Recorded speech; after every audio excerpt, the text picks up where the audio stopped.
Hey, what's up guys, and welcome back to the channel. And today we're getting into some unsettling horror stories from Reddit, and like the title says, we are getting into some unsettling stories. And they're scary, they're wild, and they are just horrifying.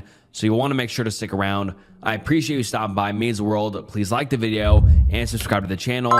The channel's goal is 1 million subscribers before the end of the year. So please subscribe, it helps more than you know. And this video will be long enough already. You guys have been loving the long videos, so here's another super long video. So enough yapping with the intro, but sit back, relax, grab a drink, and grab a snack. And without further ado, let's get into some unsettling horror stories from Reddit. The Shift, written by Emily Knight. We met at a pool party. I remember that day clearly. It was in the middle of an unforgettable heat wave. Alfie smiled at me from across the pool, and the rest was history. Not only was he gorgeous and completely unaware of it, but he was also a fantastic listener. No matter who he spoke to, he listened intently. He was never just waiting for his turn to speak, never just nodding absent-mindedly. He absorbed every word, eyes bright and understanding. Later, when I told him that was one of my favorite things about him, he smiled and said, "Most people just want to be understood. It isn't difficult if you pay attention." He has always paid attention. Even in the early months of our relationship, he remembered everything. How I take my coffee, which side of the bed I prefer, that I can't sleep without my bedside fan or my childhood teddy, Scrappy. There had always been a quiet predictability to our life together. We'd wake up at the same time each morning. I'd shower first, he'd make coffee. We'd meet in the kitchen in the soft light of dawn before the day properly began, moving around one another with the ease that comes from long-term familiarity. Sometimes we'd talk, sometimes we wouldn't.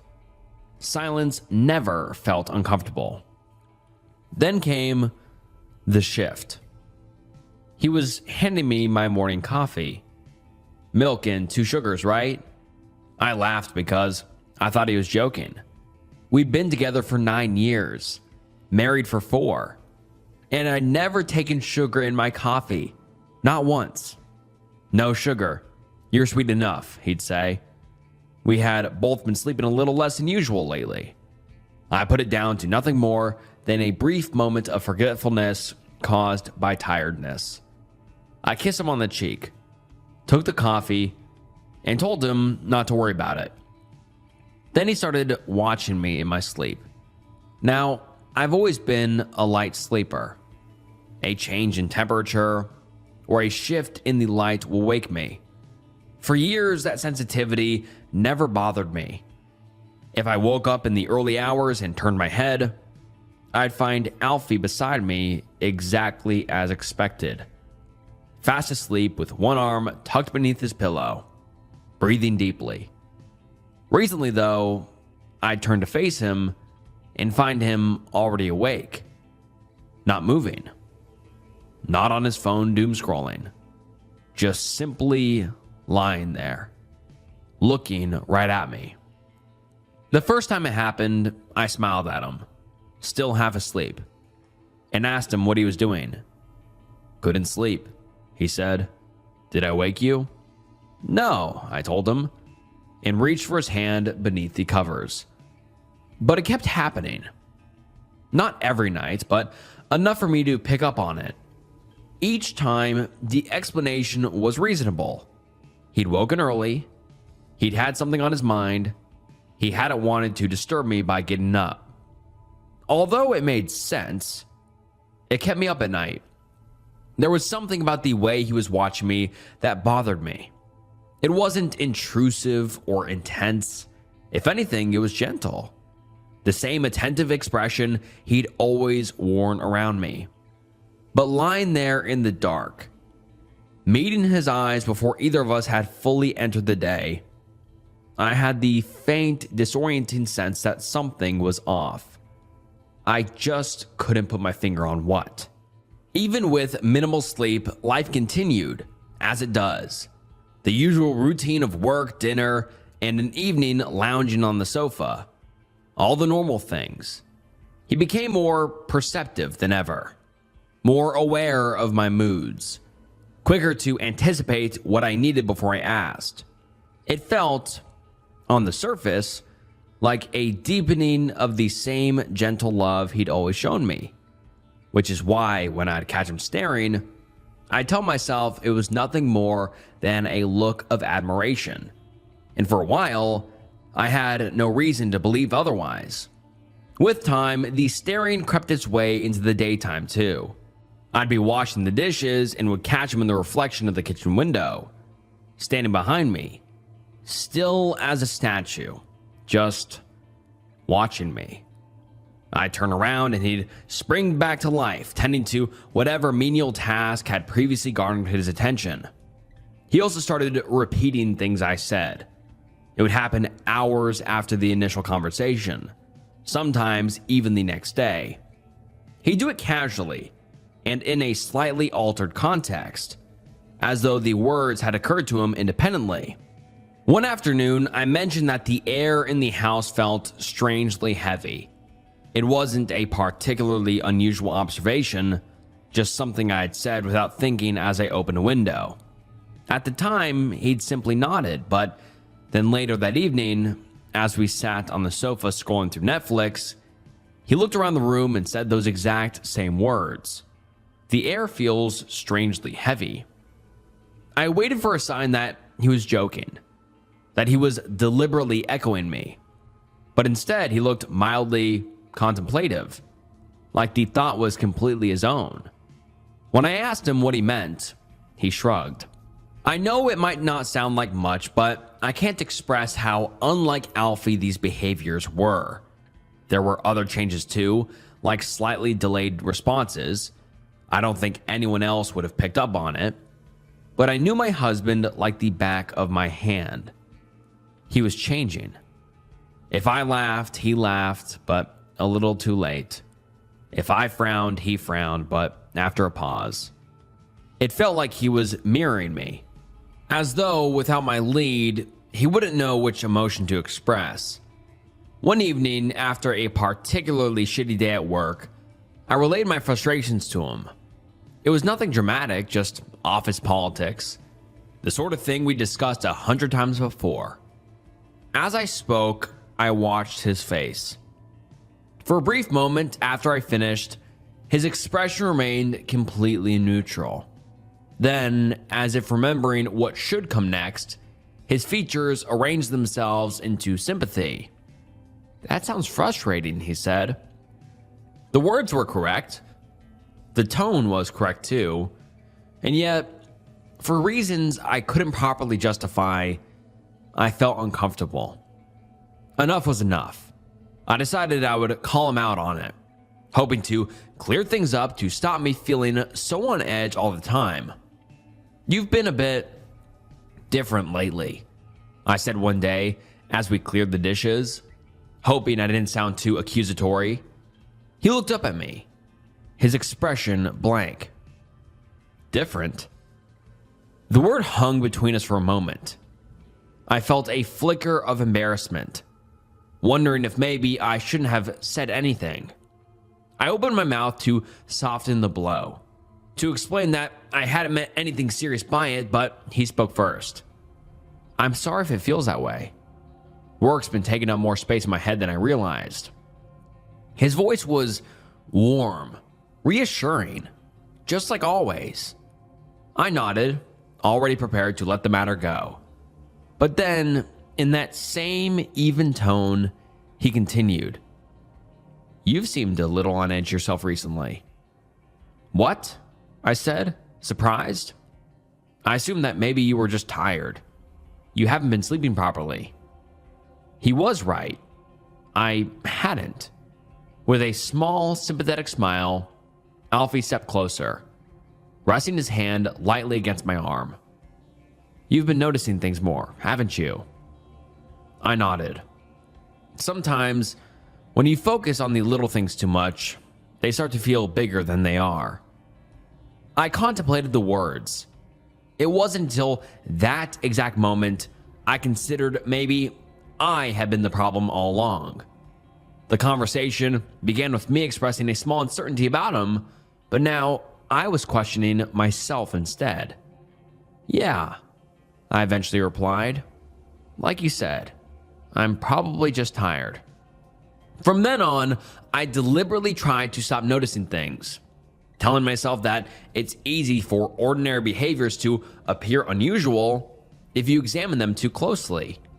So instead, when he paused before responding, I'd tell myself he was just thinking. When I caught him looking at me from across the room, I assumed he was just admiring me. When small details slipped, like a forgetful moment or a repeated phrase, I let them pass without comment. This worked at first. The house felt calmer, but underneath that calm ran a thin, persistent awareness that I was working quite hard to maintain it. That I was adjusting my own perception so that nothing he did would seem unusual enough to question. I snapped out of that mindset one evening when he did something so strange and out of character that I just couldn't ignore it. I'd been brushing my teeth when I caught him staring again. I spun around and met his gaze, expecting him to smile or say something. He didn't move. He didn't break eye contact. He just stood there, hands by his sides, head tilted slightly, staring. Something about his eyes bothered me. They were a little too wide, and there was a flicker of something I couldn't quite place. And with it came a feeling I'd never felt towards Alfie before. Dread. After what felt like eternity, he parted his lips to speak. "You've been brushing your teeth for a while now. Everything okay?" How long had he been standing there? He walked towards me, eyes unblinking. Instinctively, I took a step back. He noticed and let out a chuckle, seemingly amused by my uncertainty. I tried to stand my ground as he approached me further, but my body flinched as he raised a hand to my shoulder. Another chuckle. "Come on, darling. Let's go to bed." My heart sank. Darling? He never called me that. I was certain then he was different. So in the days that followed, I began testing him. While pretending everything was fine, I purposefully changed small details in my stories to see how he'd react. The old Alfie would have questioned me, maybe gently corrected me, but this altered Alfie didn't register. Or if he did, he didn't let on. I spoke about the day we first met, describing it as a snowy day in December. He didn't correct me, so I kept going. I talked about wearing a brown fur coat when we passed each other on the street. I told an entirely fabricated story, watching him closely, waiting for him to burst out laughing or call me out on my bullshit, but he didn't. He listened without interruption, smiling softly. That evening, as we lay in bed in the dark, he rolled onto his side and said softly, "You're as beautiful as you were the day I met you." I froze, waiting to see if he'd taken the bait. I knew even then that you were someone I could build a life with. That beautiful snowy day changed everything for me. I felt sick. I rolled over and pretended to be asleep, but I didn't sleep at all that night. I lay there, staring at the wall, wondering where the Alfie I knew and loved had gone. I cried softly as he slept, oblivious to my heartache. The next morning, he handed me my coffee. "2 sugars," he said. "Extra sweet, just like you." I set the mug down on the counter a little too forcefully, startling him. "We didn't meet in December," I said flatly. "It was August, during that awful heat wave. Remember?" He looked up at me, confused. "No," he said slowly. "It was definitely December. It was snowing. You were wearing that brown fur coat." I scoffed and shook my head. "I've never owned a fur coat in my life. You know I hate fur." He held my gaze, as if waiting for me to correct myself. "Are you sure?" "Absolutely sure," I snapped, grabbing the mug and pouring its contents down the sink. "And I don't take sugar in my coffee." "Yes, you do. You always have." "2 sugars," sweet like you. Are you feeling all right? No, I snapped. No sugar. I'm sweet enough. We stood in silence, waiting for the other to cave. Sorry, he muttered eventually. I've been a bit forgetful recently. I'm sure you're right. He looked genuinely sorry, and I felt a pang of guilt. He hadn't raised his voice. He hadn't said anything unkind. And there I was, snapping at him, slamming things about. Something I never did. Not even on our worst days. I had acted out of character. And the irony of that was not lost on me. I exhaled deeply, the fight draining out of me as quickly as it had arrived.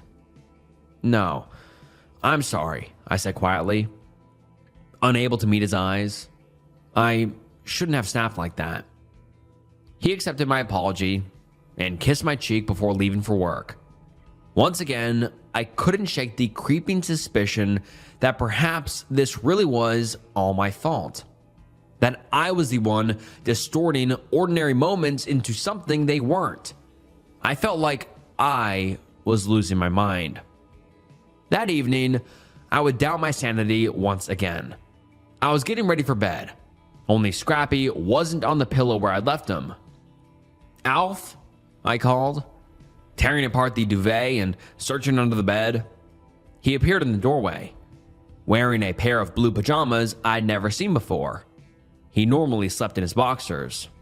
I can't find Scrappy, I said, putting the pajamas to the back of my mind. I've looked everywhere. I was met with the blank stare I was becoming all too familiar with. Scrappy, I repeated. I can't find him. Alfie pointed to the cupboard. Why is he in there? I asked. You put him there. What? No, I didn't. Yeah, you did. You definitely put him in there this morning. I watched you do it. I tried to think back, but all I could remember of that morning was Alfie's sorry expression and the guilt I'd felt for accusing him of being different. A dull ache pulsed behind my eyes, so I closed them, pinching the bridge of my nose. Maybe he was right. Perhaps I'd accidentally tidied Scrappy away. That didn't feel right to me, but it wasn't entirely impossible. I couldn't focus in the office the next day. He had definitely been wrong, hadn't he? Of course we met in the summer, right? Had I really put Scrappy in the wardrobe by mistake? Then I started to wonder if it even mattered at all. I eventually concluded that perhaps it didn't, and once again, I was prepared to let it all go. I stopped by the bakery on my way home from work to get some of these blueberry muffins he loved. A peace offering. A way to put this whole thing behind us. I let myself in the front door. Box of muffins tucked under one arm. Before I could shout hello, I noticed him sitting on the sofa with his hands placed neatly in his lap. He wasn't doing anything, just sitting there, staring at the TV. It was switched off. Our eyes met in the reflection of the black screen, and he slowly turned to face me. He raised his arm robotically and gave a forced, unnatural wave of his hand. Ah, you brought muffins. His voice was devoid of emotion. Chocolate?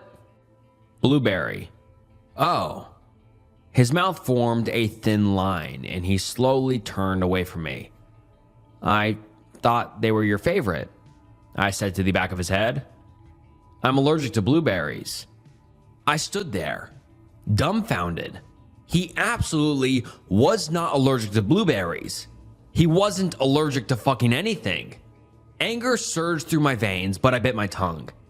He was messing with me. He had to be. You weren't the last time you ate them, I muttered. Look, he replied, taking a deep breath and turning to face me. I don't know what's going on with you recently.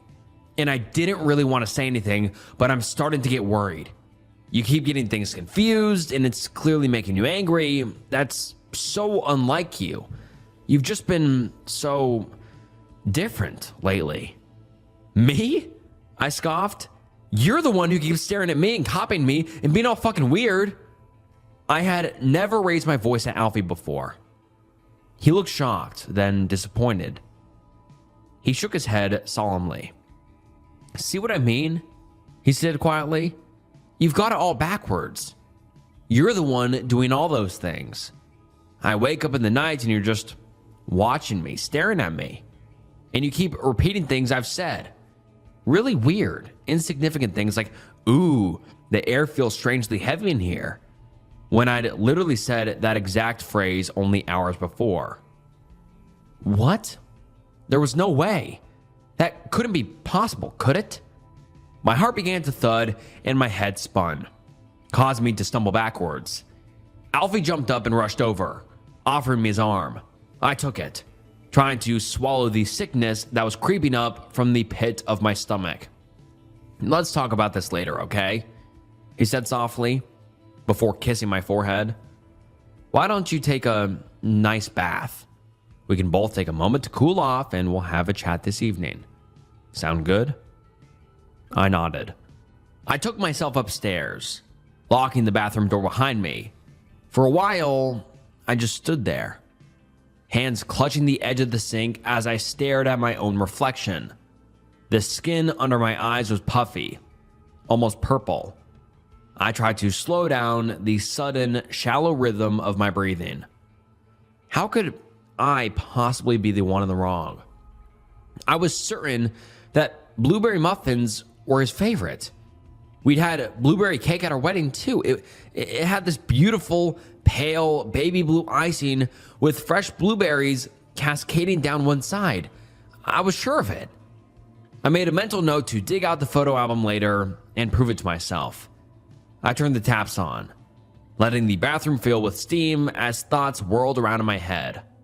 I squeezed my eyes shut as a sharp, pulsing headache pressed behind my temples. I shifted my focus to the sound of the rushing water, waiting for the pain to fade into a dull ache. When I opened my eyes, the water had nearly risen to the rim of the tub. I lurched forward and twisted the taps, not bothering to question how long I'd zoned out for. I lowered myself into the bath. The house was quiet, and the warm water offered some sense of comfort. My eyelids grew heavy, and I allowed them to close, focusing on my breath. In, out, in, out. I stayed like that for a while, before drifting into a dreamless sleep. A loud creak woke me up. I glanced over at the locked door. The thin strip of light beneath it dimmed suddenly. A shadow. Every muscle in my body went rigid as I stared at that narrow line. Someone was standing there, right on the other side of the door, not moving, not knocking, just there. I could feel it in the air, the way you can feel someone's presence even without seeing them. That unmistakable awareness of another body occupying the space just inches away from yours. Seconds dragged past, heavy and distorted. My heart pounded. Then, without warning, the shadow vanished. Erratic footsteps tore down the hallway outside, thundering away from the door. Too fast, too uneven, a chaotic scramble that sent a violent jolt through my entire body. I flinched so hard that the water sloshed around the tub. The sound stopped as abruptly as it had begun, leaving behind a suffocating silence that pressed in from all sides. Had that really just happened? Had I been dreaming? In a daze, I reached for a towel and dried myself off. In the bedroom, I put on my pajamas, grabbing Scrappy from the bed and pulling him close to my chest. I lingered in the doorway for a moment before forcing myself into the hall and down the stairs. When I reached the bottom and looked into the living room, I stopped. Everything was wrong. The sofa was pressed up against a different wall with a blanket I'd never seen before folded neatly onto the back of it. The TV sat on the other side of the room. In fact, every piece of furniture was in a completely different place. I looked at the curtains. They used to be gray, but now they were blue. The candles on the side table were green. not orange. But most disturbingly of all, there on the mantelpiece was a photo from our wedding. Slowly, I edged towards it. "Babe?" Alfie appeared from the kitchen.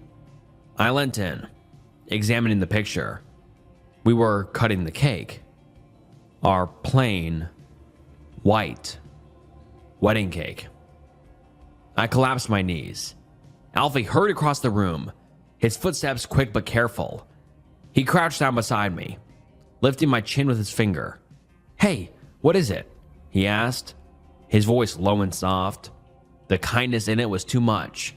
My chest tightened, and before I could stop myself, I began to cry. I buried my face in his chest, clutching his t-shirt. He wrapped his arms around me without hesitation, holding me close as I shook against him. "It's gonna be okay," he whispered. "I've got you."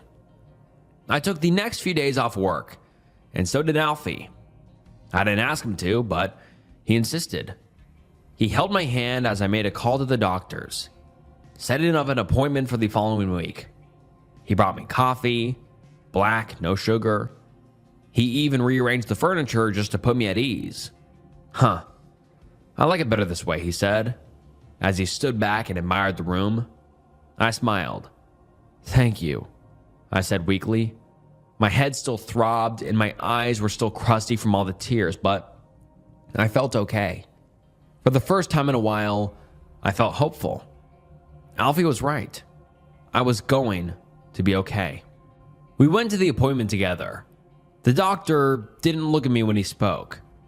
"Stress," he said, tapping something into the computer, "and exhaustion, very common." He printed the prescription and handed it to me. "These will help you sleep. Deep sleep. That's what you need." Alfie squeezed my hand with a reassuring smile. The first week of taking the tablets was bliss. I'd pop a pill and fall asleep within minutes. And it was a good sleep, too. Dreamless, like I was dead to the world. But nothing lasts forever, apparently, as sometime during the second week, I started feeling the side effects. I kept having these awful nightmares. In them, I'd wake up to find Alfie acting strangely. In one dream, he was completely undressed and hunched over, his mouth hanging open in a wide, unnatural smile that stretched the skin of his cheeks. In another, I rolled over in bed to find him staring at me, his eyes so wide I could see the whites all the way around their irises. Every time, I'd squeeze my eyes shut, willing the dream to end. Eventually, I'd fall back asleep and wake up sometime later in a cold sweat. I'd tell Alfie about these nightmares each morning. He'd listen, frowning, equally as disturbed by them as I was. He suggested that perhaps my brain was just adjusting to the medication, that eventually the dreams would stop. "I hope so," I said. "I don't know how much more of this I can take. They're not real, remember? Just dreams." I nodded. Just dreams. That night, I awoke suddenly. Heart thudding. I sat up. The bedroom door was slightly ajar, and at the end of the hallway, something moved. He was there, on all fours. My husband was crouched at the end of the corridor, his spine arched strangely high. His head hung low between his shoulders. His eyes were wide, wild, and fixed on me. "Alfie?" His mouth moved. That same huge, silent smile. Then he moved. With a jerking of limbs, he scurried at an inhuman speed, palms and feet slapping the floor as he rushed towards the bedroom. I shrieked and threw myself back into bed, dragging the covers over my head. The mattress dipped as he climbed onto it. I squeezed my eyes shut and held my breath, waiting for fingers, teeth, anything. I woke up gasping for air. Morning light filled the room. The door was closed. Alfie's side of the bed cold and empty. That night, I didn't take a tablet. I kept this information to myself, not wanting to concern Alfie. I waited until he was in the bathroom, then slipped the tablet back into the bottle and returned it to the bedside drawer. When he came back to bed, I pretended to swallow it with a sip of water. I lay awake for hours, waiting for nightmares that never came. At some point, Alfie stirred next to me. I closed my eyes and pretended to sleep, not wanting him to question why I was awake. I felt a soft tap on my shoulder. Damn it, I thought. He's onto me. I kept my breathing slow and heavy, counting a few seconds before stirring to make my sleepy act seem more convincing. When I rolled over, his voice came from across the room. Over here. When my eyes adjusted to the night, I saw him standing rigidly in the corner of the room. His eyes bulged from his face, as though something inside his skull was pushing them outward. Saliva dripped from his gaping mouth, which was stretched into a wide, panting grin. Something at his side shimmered in the light of the moon. A knife. I couldn't move, couldn't speak. I watched in horror as he slowly raised the blade to his neck, dragging it gently across his throat in a silent, mocking promise. I shut my eyes tightly and turned away, burrowing beneath the duvet. My body locked in terror as I felt him crawl back into bed. He fell asleep not long after. I lay awake trembling, still unable to move. When the morning light finally crept through the curtains, and I heard him rise to start his day, I realized what I witnessed hadn't been a dream at all, because I had never fallen asleep. I made a plan to pack up my things and get the hell out of there. Whether I was imagining it or not, I couldn't risk staying in that house with him. He checked on me before leaving for work. As I lay in bed pretending to be sick, I mumbled some excuse about calling the office to tell them I wasn't coming in. He rested his hand on my forehead, and it took every ounce of my being not to recoil. You do feel clammy, he said, feigning a look of concern. Do you want me to stay with you?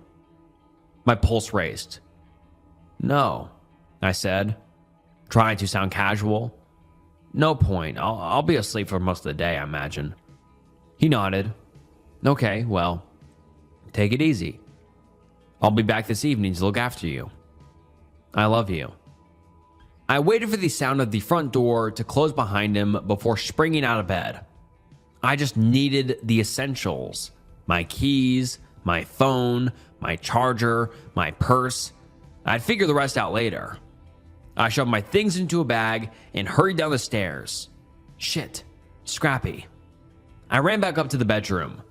He wasn't on the bed. He wasn't under it. The wardrobe. I flung open the cupboard and rifled through its contents. He was buried beneath a pile of clothes that had fallen from their hangers. I went to grab them, but something else caught my eye. The glossy corner of a photograph peeked out from a small gap in the back panel of the wardrobe. A sickening thought crossed my mind. Pressing gently against it, the panel shifted with a soft, reluctant creak, revealing a narrow seam that hadn't been there before. Heart hammering, I pushed it further. It was a secret compartment. I took a closer look at the photo that had led me to this discovery. Vomit rose in my throat, my hand shaking as the picture fell from my gentle grasp. It was us on our wedding day, cutting our cake, our blueberry cake. Reluctantly, I leaned forward, peering into the compartment. Our photo albums were back there, but they looked different. I pulled one out and opened it. On every page, sticky notes clung to the photographs. Frantic arrows, underlines, suggestions. The notes didn't describe our memories, they dissected them, speculating how each image could be changed, reframed, and made to say something else entirely. There was a picture of us in the living room when we first moved in together. The furniture was exactly where I'd remembered it being. A cold, sharp dread settled in my chest as the pieces fell into place. Every conversation that had left me doubting myself, every time I caught him staring at me, every odd behavior, every time he'd convinced me I was the problem, all of it had been orchestrated by him. by Alfie, by the love of my life. The slow erosion of my sanity hadn't been accidental. For months and months, he sowed the seed of doubt in my mind, manipulating me, tricking me, fucking gaslighting me. All of it had been real, and all of it had been him. I sat there on the bedroom floor, a sea of emotions rushing through me. I felt everything all at once, and it was too much for me to deal with then and there. A voice in the back of my head told me it would take years of therapy to unpack this. I wouldn't be able to trust anyone ever again. Numbly, I retrieved my belongings and descended the stairs. The urgency I'd had only minutes ago had completely left my body. There wasn't room for it. I was halfway to the door when it opened towards me. Only me, I forgot my... We stopped. Our eyes met.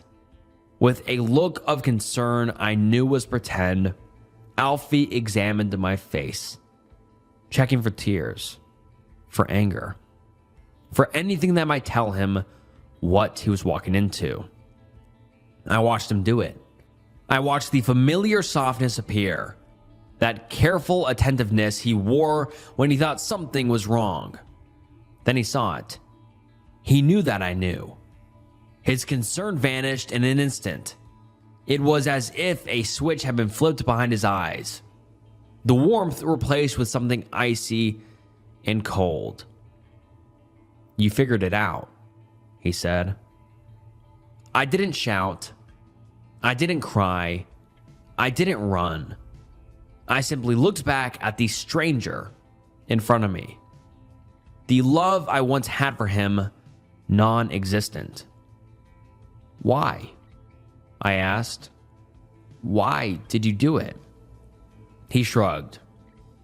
"No," I said. "I need an answer. It's the least I deserve." His eyes were steady and clear, but eerily empty, as if nothing human stirred behind them.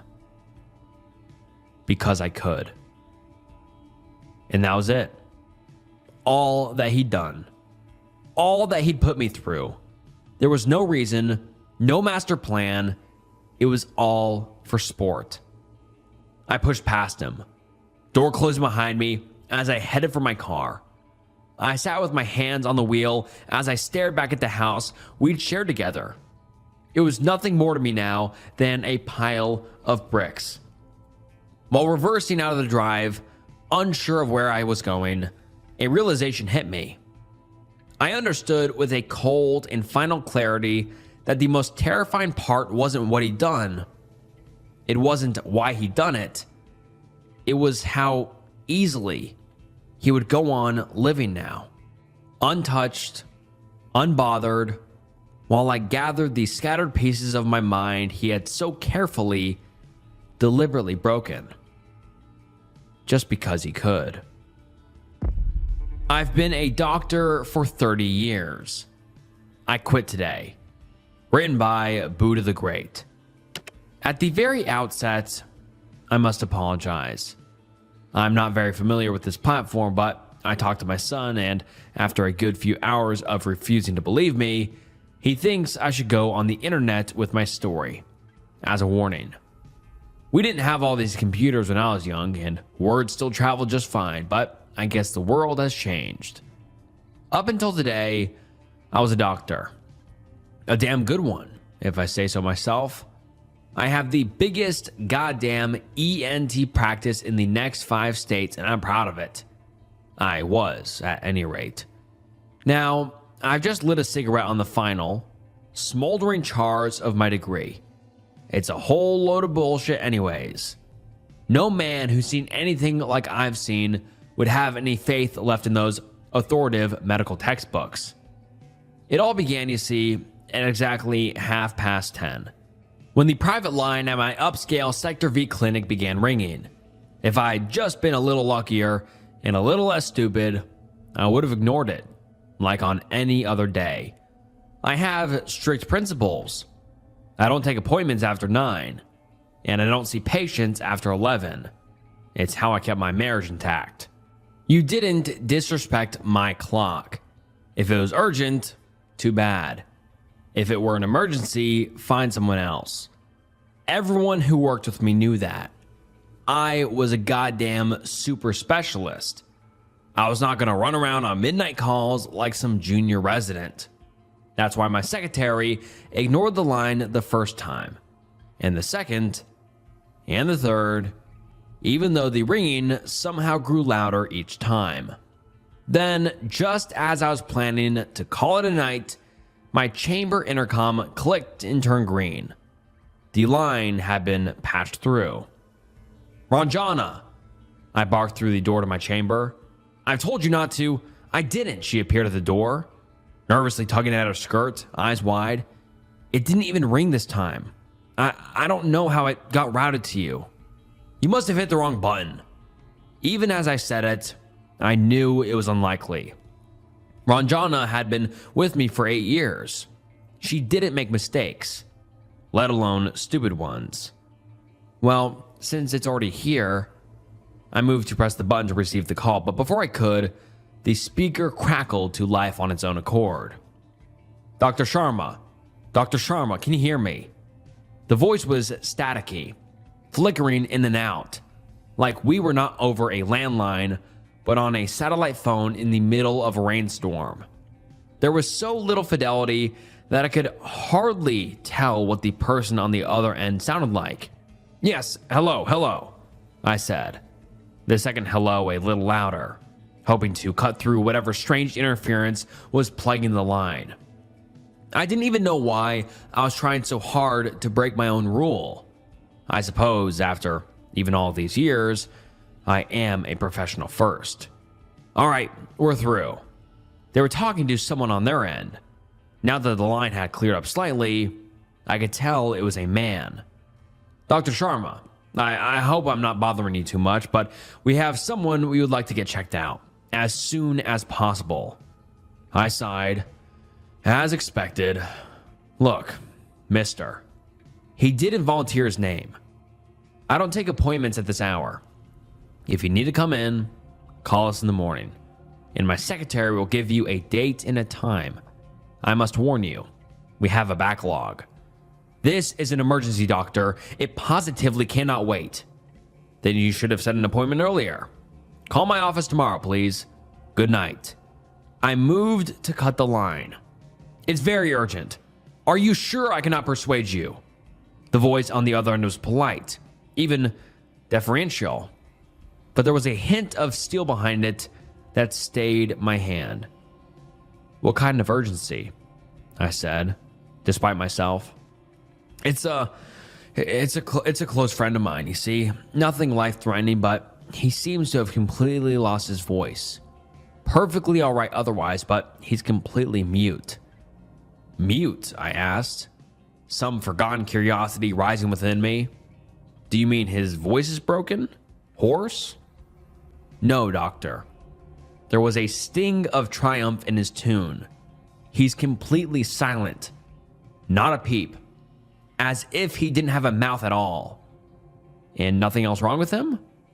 "Nothing. Healthy as a horse." "Then I see no reason he shouldn't be able to wait until morning." "Ordinarily, you would be right, but there are urgent events he has to attend to that require him to be able to speak. We need him seen tonight, and there's no better doctor in the city than you." I rubbed my forehead, raising a quizzical brow at Ranjana.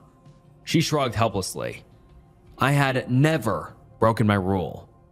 On the other hand, the case was, money's no object, if that's your concern.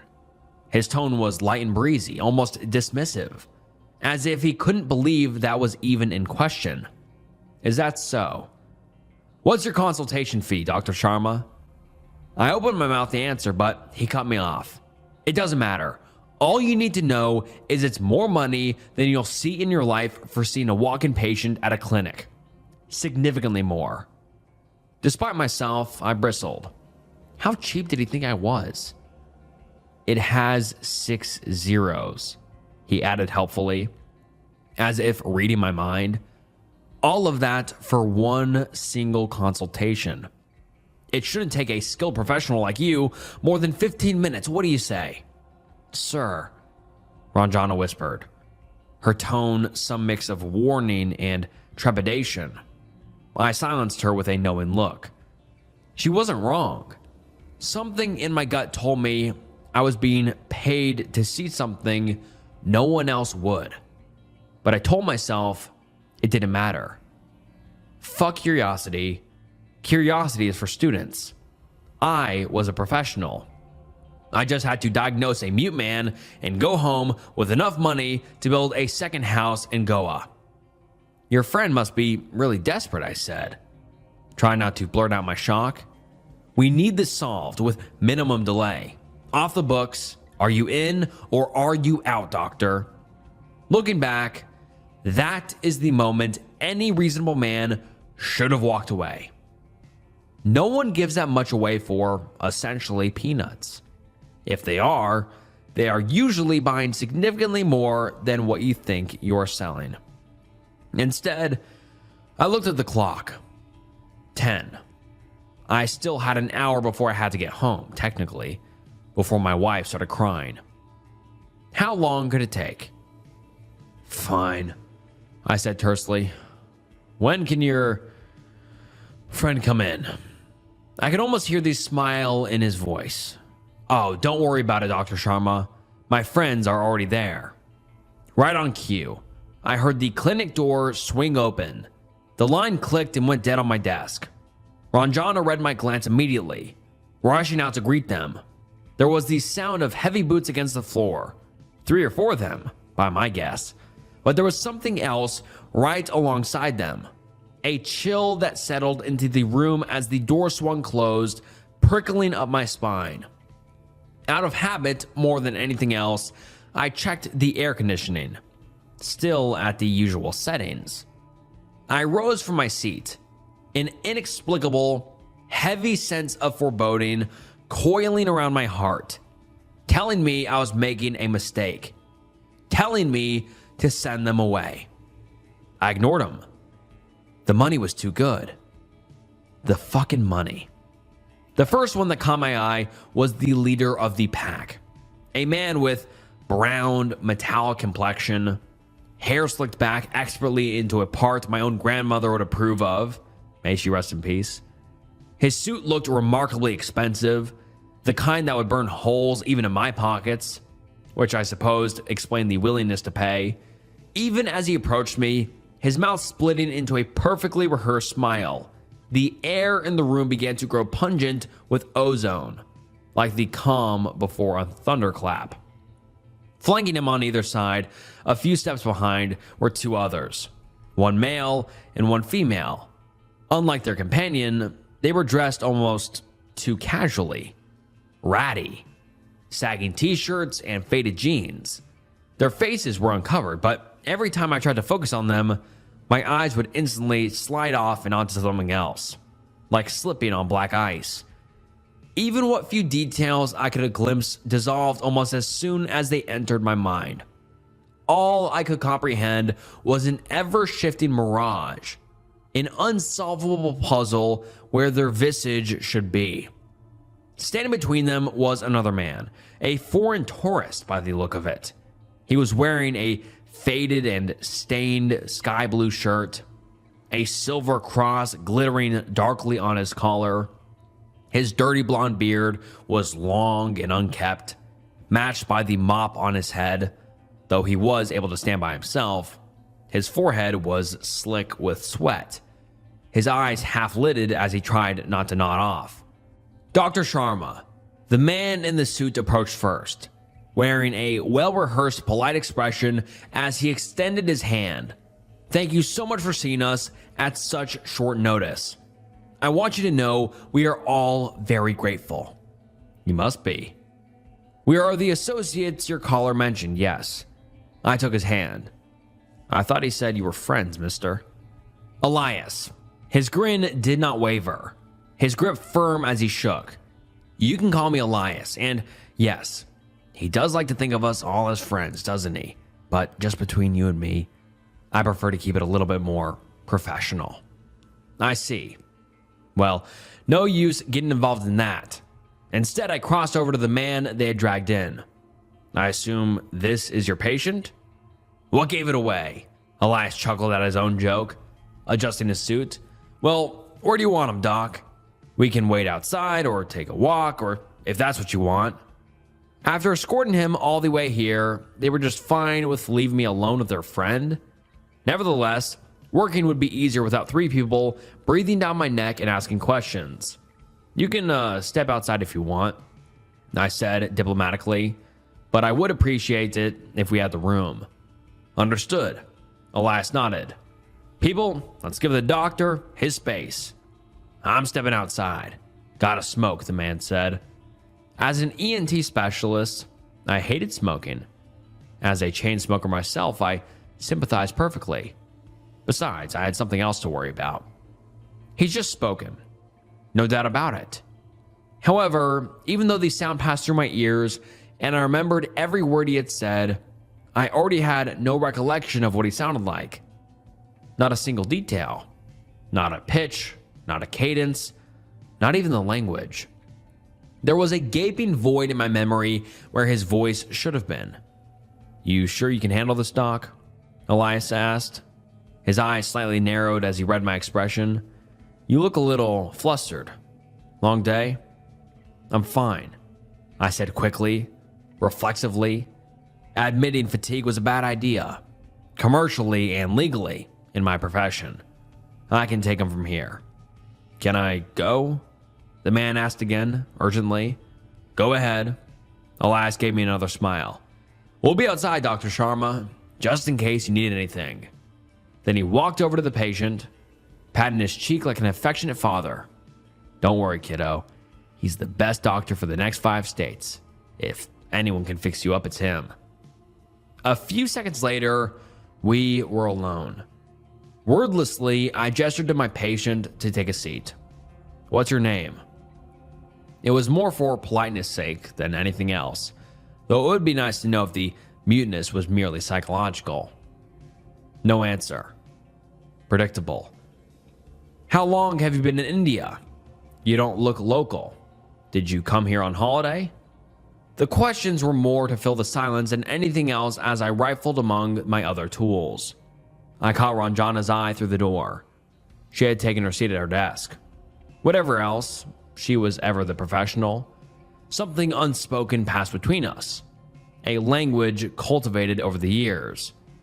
Keep the equipment running, just in case. They were paying good money. Obscene money. The implication of that was clear. I had to find an answer, no matter what. Now that we were alone, I was beginning to notice more details about him. His breaths were coming short and shallow, chest heaving like a pigeon's, though he didn't look very distressed by it. His blinking was out of sync, the left eye a few moments late to blink. In the smell, I had a faint memory of it from my medical school days. A smell I found so disconcerting that it was the single most important factor for me to pick medicine over surgery. Old, stale blood. I frowned, mind racing to find explanations, even as my hands gathered the necessary equipment.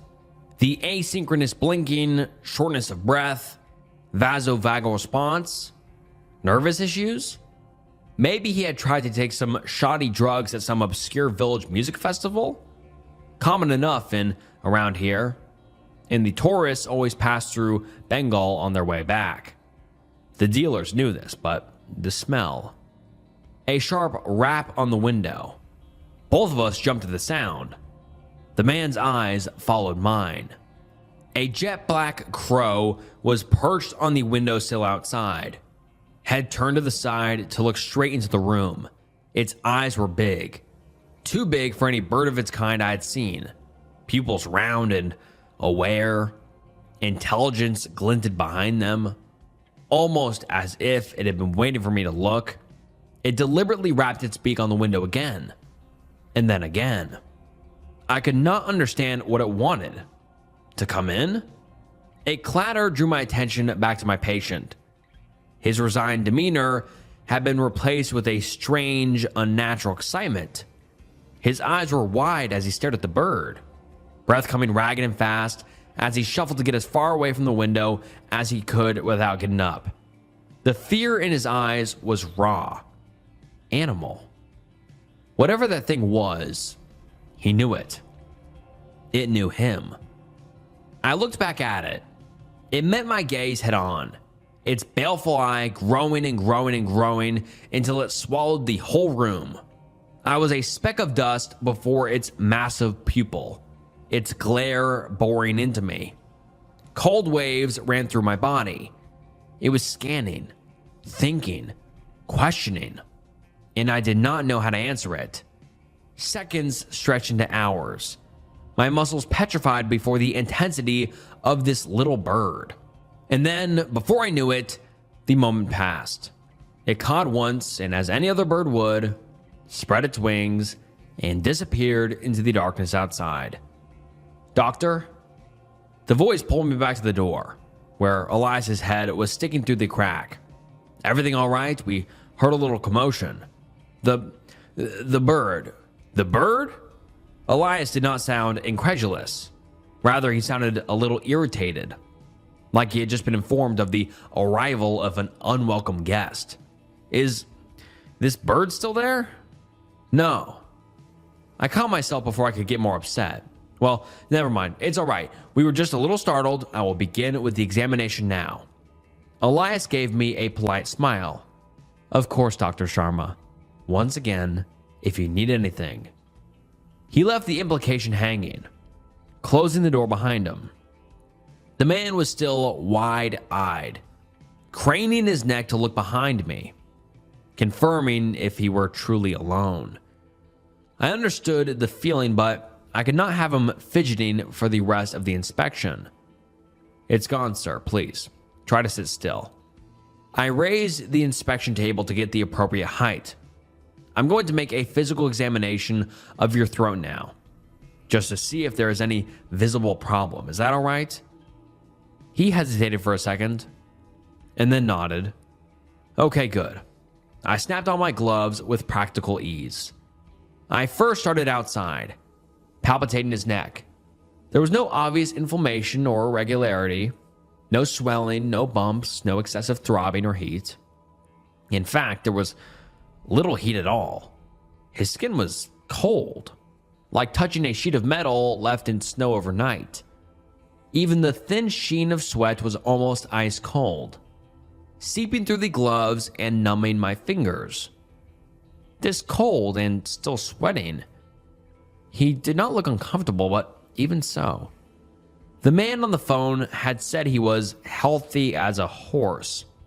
Either he had been grossly misinformed, or he had been lying to my face. That was expected to a certain degree, but this... I shook my head. Better to concentrate on what I could. There did not seem to be any external evidence of inflammation, tumors, or infections. Nothing that was serious enough to be noticed through the skin, at any rate. I need to have a direct look to rule it out fully. Open your mouth, please, sir, as wide as you can go.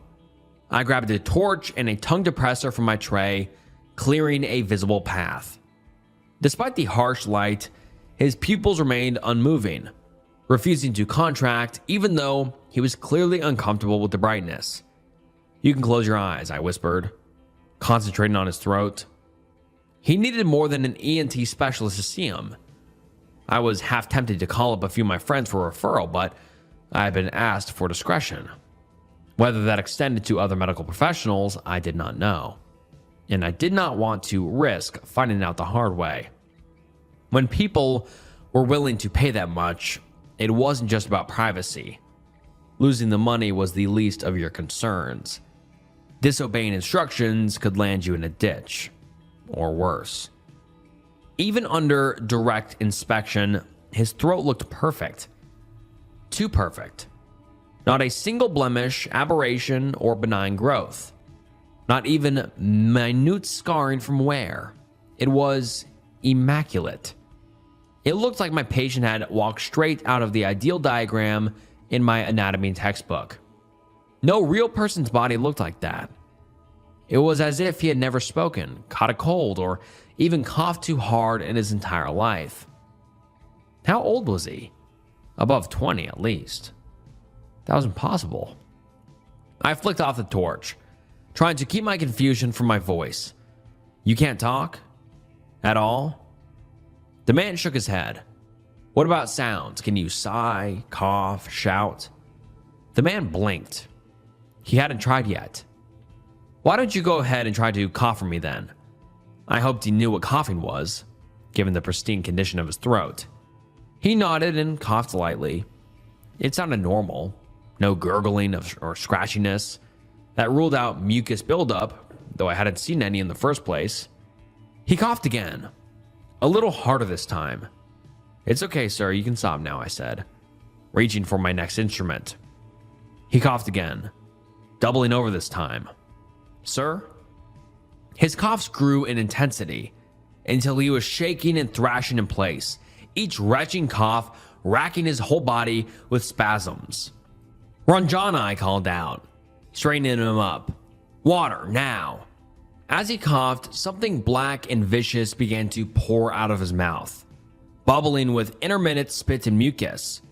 It came without relief, first in nasty globbles and then in a thick stream, staining his shirt and splattering it onto the floor.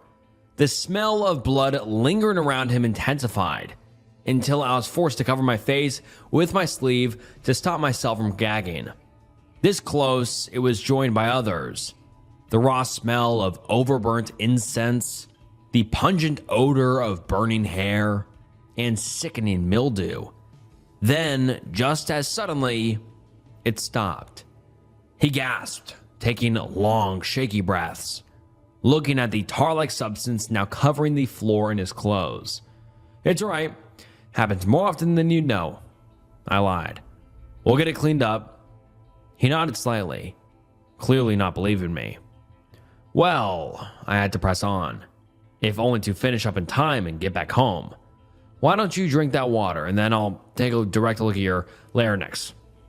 Ranjana, true to her usual punctuality, arrived within a few seconds. Face fixed in studied disinterest, she lowered the tray with a glass of water before my patient. He drank it gratefully, needy gulps, eyes darting around in some mixture of shame and fear. We stepped outside, giving him his privacy as best we could. What's that mess, sir?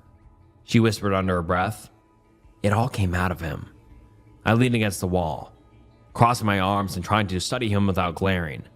That much? She looked, wide-eyed at the floor. Is it blood? No, it wasn't. That smell didn't come from the sludge. It was coming straight from him, oozing from every pore. Then what is it? I have no idea. She glanced at me, surprised.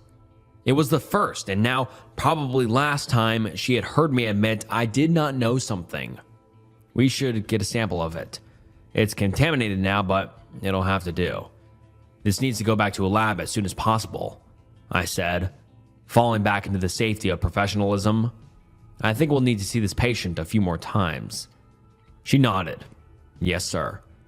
Even as I looked at it, the thick, gelatinous globules wriggled around the floor, refusing to stay still, as if they were trying to crawl away, as if they were alive. Yes, I had never seen something like this before, and the gods help me, I never wanted to see it again. The man finished his water, looking around for a place to set the glass down.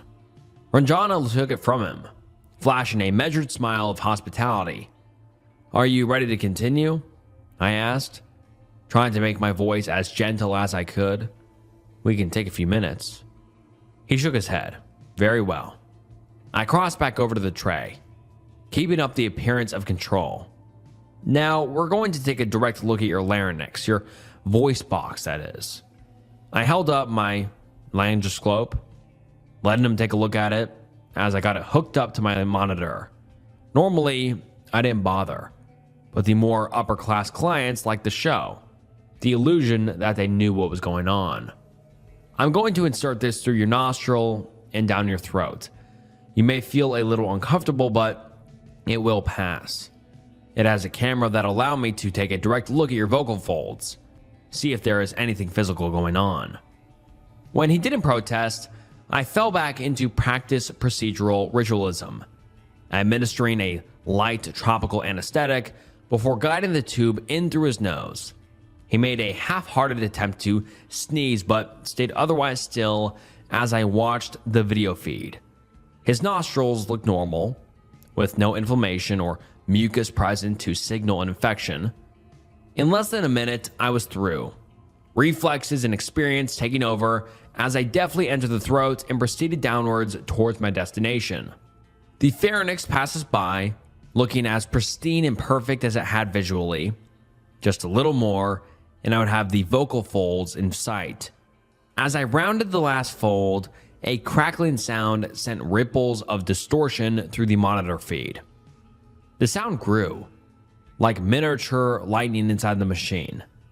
Then the feed cut out, replaced by darkness.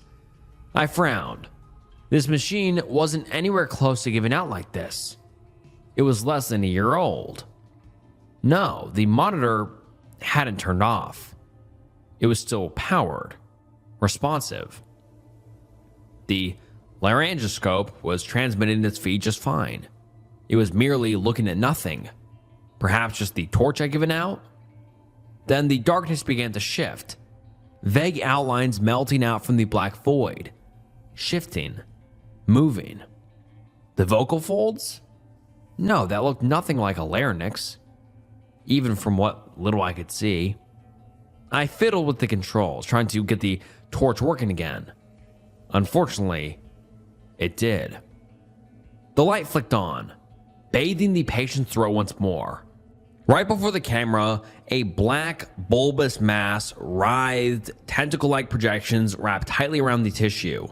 It had no features whatsoever, except for the occasional tar-like bubbling sending ripples across its undulating surface. No features except a mouth, a wide grin, human-like teeth jutting straight into the camera. Its eyeless stare began climbing, back up the fiber optic. Terrible instinct crawled on my skin like a warning. It breached the monitor, somehow looking through something that could not look. It was looking. It was looking at me. With a cry of surprise, I let go of the laryngoscope, staggering back, almost tipping over my chair in the process. It almost slipped out, dragging roughly across the soft tissues of the throat and nose before the man caught its heavy end with a strangled grunt of pain. I panted, skin flushing with heat and adrenaline. The AC was still humming, but I was sweating like the room had turned tropical. My skin prickled. My shirt clung to my back. I stared wide-eyed at the monitor. The feed had actually cut out this time, only to flick back on a few moments later. The camera was looking straight at the man's larynx.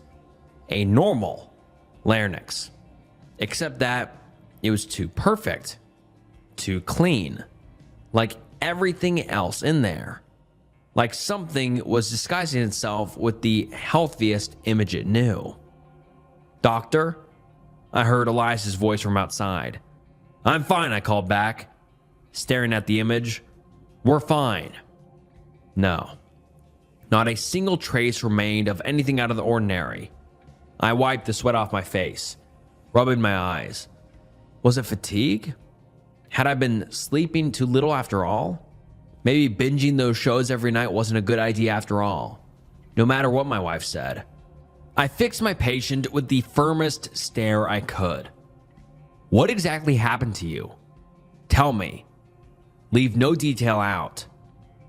He looked at me helplessly. I grabbed my pad and a pen from the desk. "Right, I need your history. I can't make a diagnosis without it."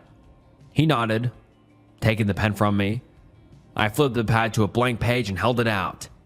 He touched the pen to it and scratched the first line. Then the pen clattered from his shaking grip, followed shortly by the pad as they landed in the black mess on the floor. He cried out in pain, cradling his hand as the fingers shook and contorted, bending backwards until I was afraid they would tear themselves out of their sockets. If he hadn't been so young and mostly fine up until now, I would have begged him with palsy on the spot. Something nervous then. It had to be. It had to be something else, anything else, other than what I had seen. Never mind then. There's one last test we have to do. I retrieved the appropriate machine from the tangle in the corner.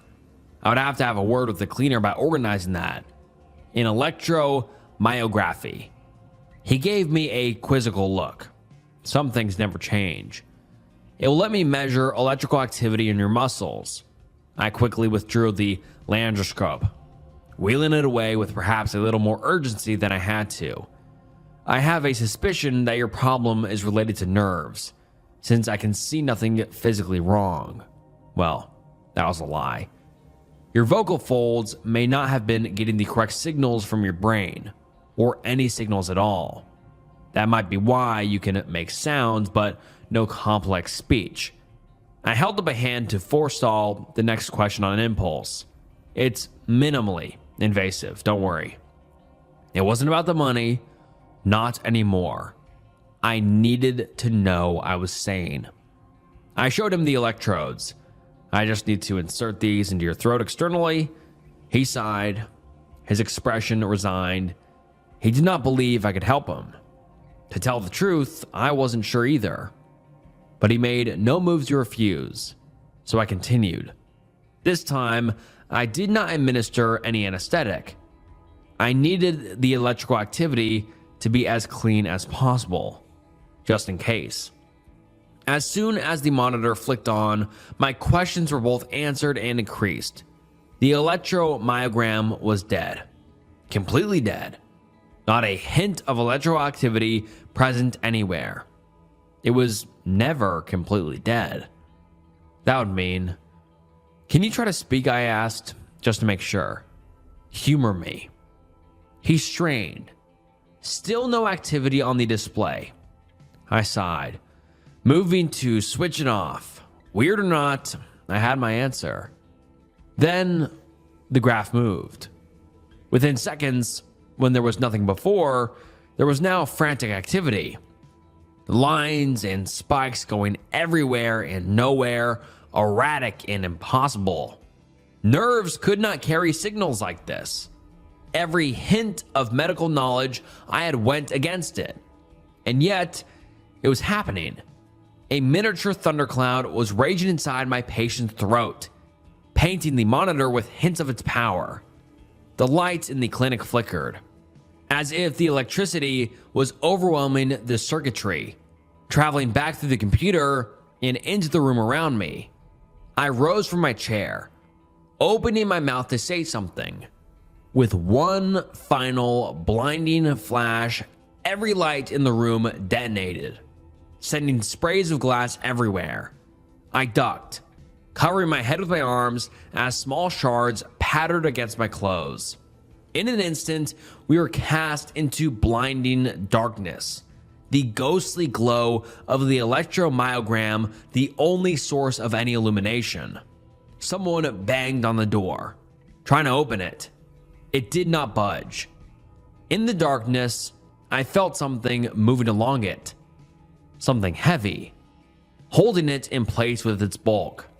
The monitor continued flickering, casting dancing shadows that shrouded more than they revealed. I looked at it again, despite every instinct screaming not to. That's not, I murmured. That's not how it works. Neural impulses don't transmit. The spikes were converging, melting into each other, forming something coherent, forming words, sprawled across the screen with impossible physics. The price is paid. Leave it alone. He is mine. I wanted to look away. Everything in me screamed not to. My legs burned to run, but I stared, transfixed, like a lab rat watching its own autopsy. Then the letters were melting, crashing into each other, twisting and rolling, stretching into a smile, a ghostly, terrible smile, drawn in impulses. A sharp crack split the air. It came from my patient. Something was dragging its way out of his mouth, jaw breaking out of its hinges as it was stretched impossibly wide. His eyes lolled back into the back of his skull, the cornea glowing with an eerie light as his tormentor revealed himself. Its long, serpentine body uncoiled, black and slippery, growing in girth every second as it dragged itself along the floor, along the walls, along the ceiling, surrounding, suffocating, drawing ever closer. Then it was facing me. The head of the beast smiled, its body pulsing everywhere around me. I was in a room made of it, any hint of my clinic long since gone. Its mouth split into a grin. Then it opened and the thing spoke. Its voice was deep, gravelly, sending tremors of weakness through my legs. You are wasting your time, Doctor. He has sinned, and he has atoned. There is nothing for you to heal. It is late. Go home. Be with your family.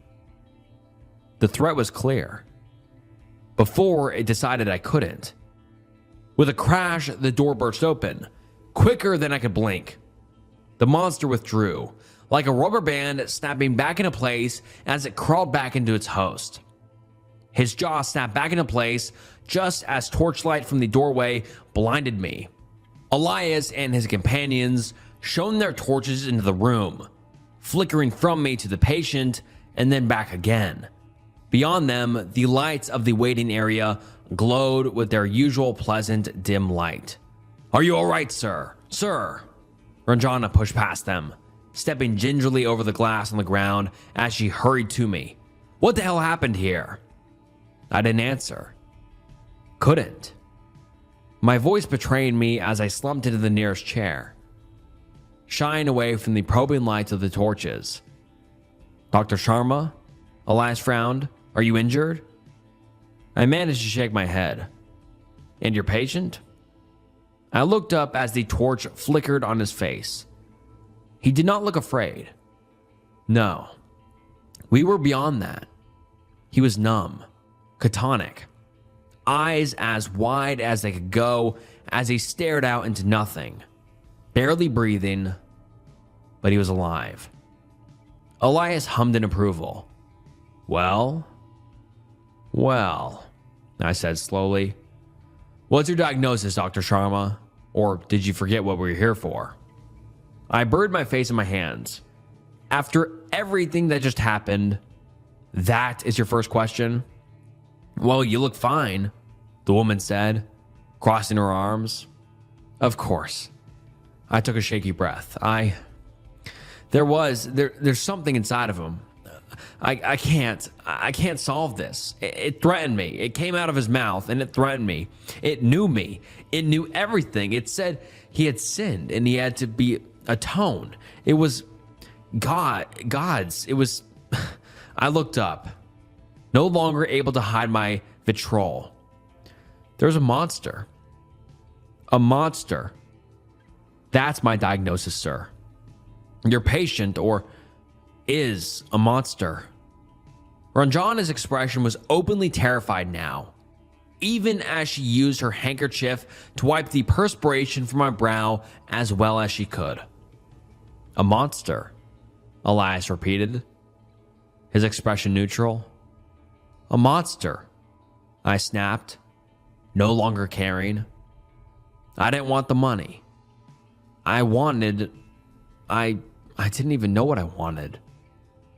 This wasn't science or medicine. It was mythology. It was madness. I just needed to get out of there.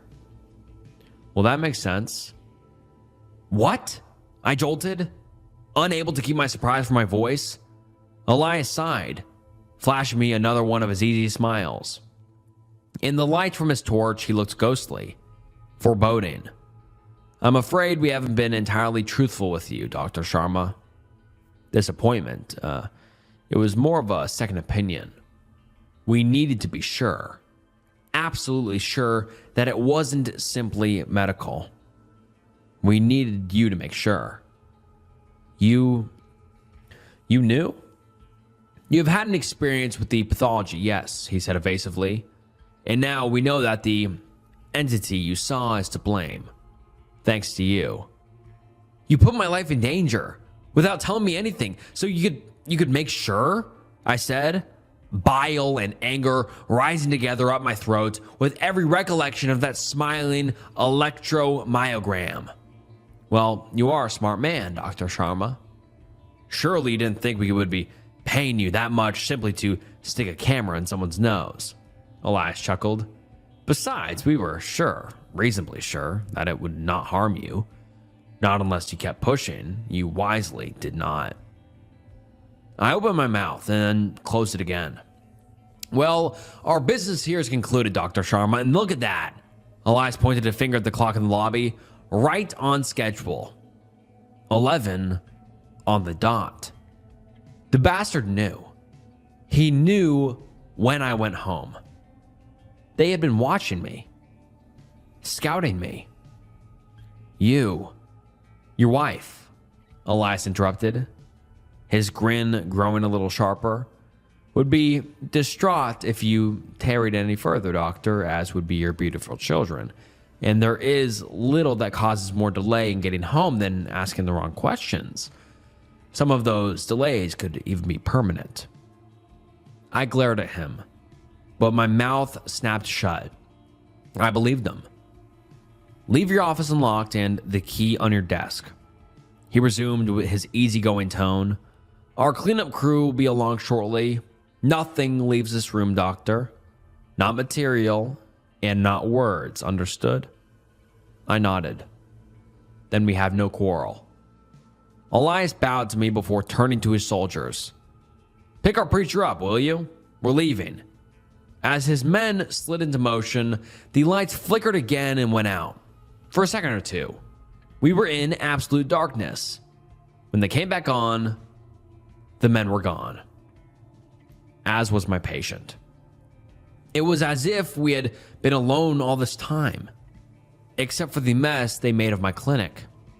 The only lingering sign of their existence was a nondescript black briefcase, placed deliberately on Ranjana's desk.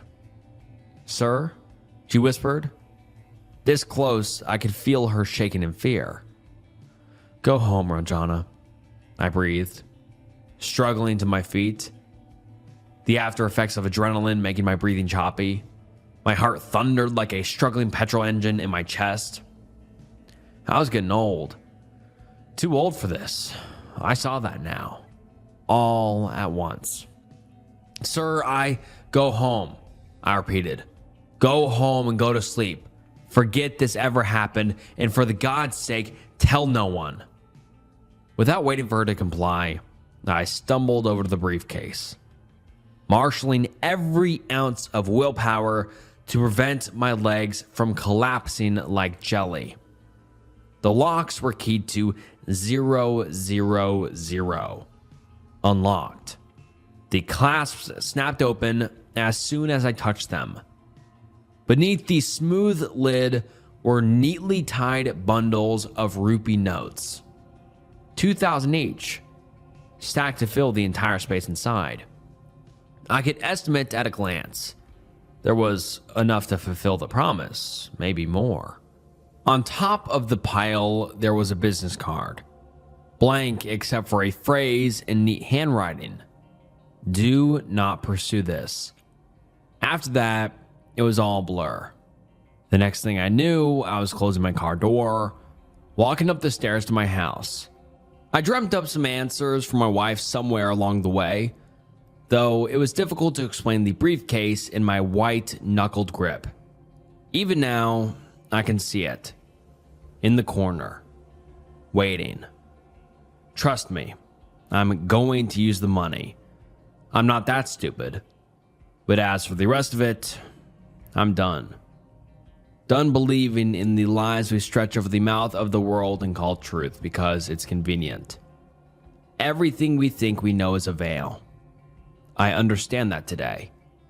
And what's on the other side? I don't care to know. I don't want to know. But I do know this. I'm going to burn every medical textbook I have tonight. Maybe have a little bonfire too while I'm at it.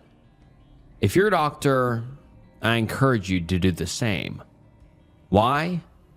Because that thing I saw in the room is the truth. The only truth of our world. Everything else? Lies. Elegant lies. Well-dressed lies. Authoritative lies. But lies. It's all lies. She Thinks She's People. Written by Saturdead. Back in the summer of 2008, my buddy Jackson and I were 10 years old. While our parents worried about a looming recession, we were keeping busy with the hype of the new Batman movie. We were a couple of weeks away from another school year, and we were making the best of it. We spent most of our days outdoors. It felt better than sitting inside and enduring the endless drone of political debates or hearing our parents moan about making ends meet. Jackson and I both had a Nintendo DS, and we played them religiously. You could find us tucked away in every corner of downtown Hilltop, trading Pokemon and turning in nickel cans for cheap gas station snacks. I think I learned the importance of washing my hands solely from trying to play games with sticky, slushy fingers. It was a good time. Sometimes we'd head down to the river to scare the Girl Scouts before they got back to their campground. We'd hide in the bushes and pretend to be wild animals. We were coming back from a visit to the campground. There were no scouts there, so we just wandered around and checked out the equipment they left behind. We'd already checked the tool shed, but there wasn't anything fun to mess with. Instead, we marveled over a hairpin that we found. This small, pink, plastic thing with a blue sunflower on it. I bet this is Melody's, Jackson mumbled. I think there's a blonde hair on it. Nah, her hair's too short. It's probably Lynn's. No, Lynn's is curled. This one's straight. Want to bet? He thought about it and offered me a hand. If it's Melody's, you can't use your Luxray anymore. If it's Lynn's, I can't use my Garchomp. Deal. We shook on it. We'd probably forgot all about it in a couple of days, but it gave us something to do. And besides, that Garchomp had been kicking my ass all summer long. We followed the river, making our way back home. We were about halfway there when we heard something up ahead. There was this bright yipping noise, like puppies. Looking down the river, we could spot what looked like 6 coyotes crossing the stream up ahead. 1 larger, 5 small. The larger one was pacing nervously, stepping back and forth, crying and howling at one of the smaller ones. They had all crossed the river except for one. One of them sat on a stone, staring straight ahead. It wasn't nervous or crying or anything. It just sat there. Jackson pointed at them and held his finger up, asking me to be quiet. I nodded. We stepped a little closer, and despite our best intentions, we spooked them. The larger coyote sped off with all the little ones bouncing after it under the underbrush, but one of them was left behind, and it didn't seem to care. You think it's sick? I whispered. Maybe it's dead. It's not moving. No, look, it's blinking. It was blinking. It sat there, looking straight ahead. It almost looked sleepy, like it didn't have a care in the world. We waited for a couple of minutes to see if the mother would come back, but she never did. I was curious. We got close enough that we could poke it with a stick if we wanted to, but we didn't. It was a coyote pup looking right at us, and it wasn't moving. It looked fine though. Bright eyes, steady breathing, healthy fur. It locked its yellow eyes on me, like it was trying to make sense of what kind of strange dog I was supposed to be. Then it stood up. It balanced on its hind legs. Jesus, that's cute. Jackson beamed. Why is it standing up? Who cares? It's cute. But they don't do that. They don't stand up. Jackson nodded, but couldn't stop smiling. Maybe she thinks she's people. He took the pink hairpin with the blue sunflower and removed his shoes. Step by step, he made his way into the river. He carefully reached out and attached the hairpin to the coyote's perked ear. Look, Jackson smiled. She's the prettiest girl in the world. That made the coyote react. She panted eagerly and dropped down on all fours, spinning in a circle and making little noises at us. We spent all day with that pup. At first, we were looking for her mother, but we realized she wasn't coming back. That and this little thing was following us around. We got her some snacks, talked to her, tried to make her do tricks, all of it. Neither me nor Jackson had any pets of our own, so this was like finding a free dog. We both knew there'd be no way we could bring it home. Not only was it not a dog, but our parents were in a bad spot. I didn't know it at the time, but my mom had lost her job, and they were contemplating a move. Jackson's parents were trying to figure out how to keep their hardware store open. You couldn't bring a dog into that kind of environment. We settled for the next best thing. We took all these snacks we'd saved up and gave her all of it. We thought about getting her some dog food, but she really seemed to enjoy people food. She followed us around all day, sometimes getting up on her hind legs, as if trying to copy us. It was so funny watching her trying to balance and watching that little tail bob as she tripped on her feet. Sometimes, as we walked, we could hear a little yip as she stumbled over something. Jackson decided to make it easy for her and carry her around. She seemed to like that. She was small enough to sleep in the pouch of his hoodie. We found a spot for her behind a dumpster outside the abandoned sporting goods store. We stuffed Jackson's hoodie in my backpack, making a little nest. Before we left for the day, I bent down and whispered, "We'll be back first thing in the morning, all right?" The coyote yelped at me and tilted its head. "I know, but we'll be right back." It yelped again. I paused, looking into those yellow eyes. The coyote did nothing. I looked a little closer, speaking in a lower voice. "Do you understand me?" The coyote tilted its head. It didn't respond, but bobbed its head and wagged its tail. Whether it understood me or not, it was clear this thing enjoyed our company. Jackson said his goodbyes and scratched her behind the ear. "Who's the prettiest girl?" he cooed. "You are. Yes, you are." The coyote almost danced around the backpack as it jumped and rolled, making little puppy noises. For the next few days, that coyote pup was our world. We took her everywhere, and we didn't need a leash or anything. She would follow us around, shared our snacks, and cuddled up next to us as we played our games and talked the summer day away. Jackson wanted to call her Megan, as in Megan Fox, but I vetoed it. We ended up calling her Jessica. I had a bit of a crush on Jessica Biel back then, so if our pup was to be named after the prettiest girl I knew, well, that was it. It worked for Jackson too. He had a thing for Jessica Alba, so Jessica it was. Little Jessie Pup. We forgot all about the hairpin in our bet, but Jessie Pup still had it bobbing from her ear. She didn't make the slightest attempt to remove it. She really was a little lady. She would bite down her nails until they were neat and tidy, and she would get all bitter and gloomy whenever you ruffled her fur the wrong way. She was a prima donna, and we spoiled her plenty. They say dogs and coyotes are cleverer than we give them credit for, so I didn't know what to think of her. Jessie did a lot of things I didn't expect an animal to be able to do. She picked up tricks almost immediately, like spin or sit. It's like she understood the word rather than the action itself. We even tried to teach her to speak. Jackson was leaning against a chain-linked fence, dangling a piece of beef jerky at her. "Go on," he said. "Speak." Jessie got up on her hind legs and looked up at the jerky. She was salivating and showing all her teeth, something she did whenever she saw a tasty treat. Then she turned her attention straight forward to Jackson. Her tongue retracted into her mouth as her paws lowered. Her legs didn't shake anymore when she stood up. She was getting good at it. Really good.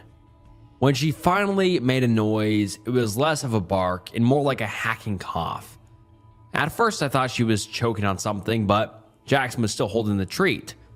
Instead, she repeated the sound a couple of times until it sounded to sound less like a cough and more like a groan. "You hear that?" Jackson said. "She's just coughing." No, listen." I leaned down to get her on eye level. Jessie Pup turned to me, her body never once wobbling despite balancing on her hind legs. She stared at me with those big yellow eyes. "Go on, Jessie," I said. "Speak." She opened her mouth and turned a little, as if to align her throat at the right angle. Then she let out a breath and a huff, like she was clearing her throat. And I swear to God, it sounded like hello. Jackson was ecstatic about this development. He would try to get her to say all kinds of things, like our names, or our town, or the name of the streets. Half the time, she could do it pretty well. You could kind of hear what she was saying if you really listened for it, but to a random bystander, it would have just sounded like phlegm and groaning. But to two 10-year-olds, it was magical. Jessie, the magic pup. We got her a better place to sleep. We propped up a big old gym bag and remade a hub cap into a water dish. We made sure she was comfortable. And Jackson stole a decorative pillow from the couch in his living room. It was hard and embroidered, but Jessie loved it. She was always at her best whenever we treated her like one in the gang, rather than a pet. But nothing made her happier than having Jackson call her the prettiest girl in the world. That was, by far, her favorite thing. We noticed over the coming days that Jessie was getting a bit too adventurous. She would stray from her nest and almost walk into traffic, so we had to do something to keep her safe. She was growing fast, and with her new gym bag nest, we could move her around whenever there was too much noise or traffic.